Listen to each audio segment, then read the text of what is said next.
this is what I'm planning. Just doing one cut, just one. Give you an idea what I want up against. This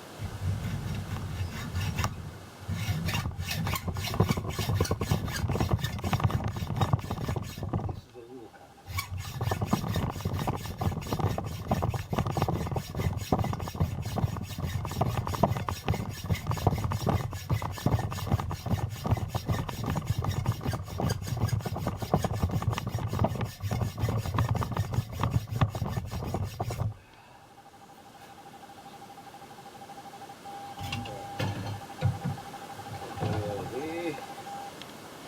Up to here so I can give you a... Yeah mate, come on down Anthony. So that's that there, all these cuts. There's 20 little ones, there's long ones down here, and there's collar cuts. So alright, this is what we end up with.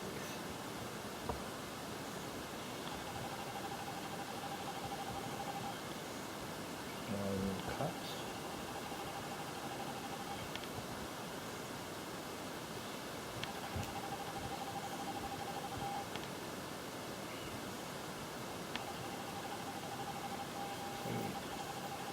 So that's what I'm making for draw handles.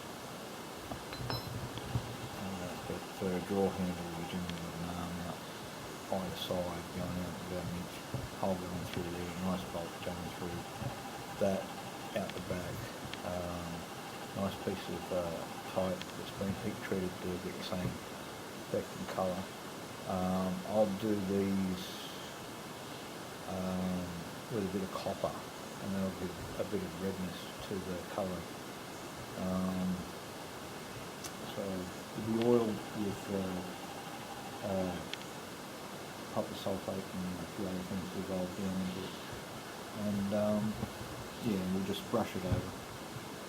That gives it a nice, well, same pretty, there's a difference with the blue, it's a coloured blue. Alright. Just pop by. Alright, that's it. Alright. This is what we end up with. Do you remember the little like 1/4 inch flat tabs at each end up here? They get folded over onto the bar and all that sort of thing, so it comes on piece.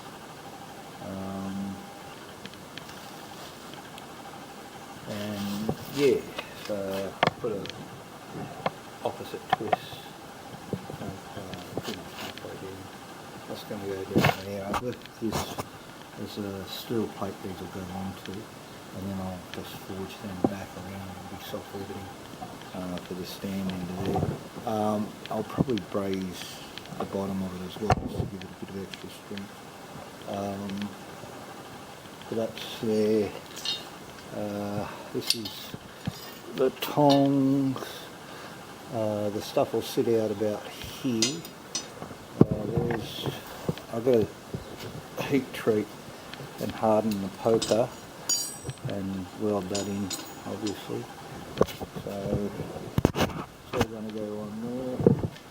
Here's the little tray that it'll all sit on up in there. Actually up about there, figured out. So yeah, so everything will just rest into those slots, and it's slightly cut on the end so they don't slip off. And I've got my little pan and a little scraper and all that sort of thing. So yeah, but that's the block and strap twist, or some people call it a Rubik's quick twist, but that's been around a hell of a lot longer than a Rubik's cube. So yeah, and I've kept it shiny at the top so it'll patina by itself. Got the heat treated colours up here, and then forged darkened with a little bit of oil to help it along the way,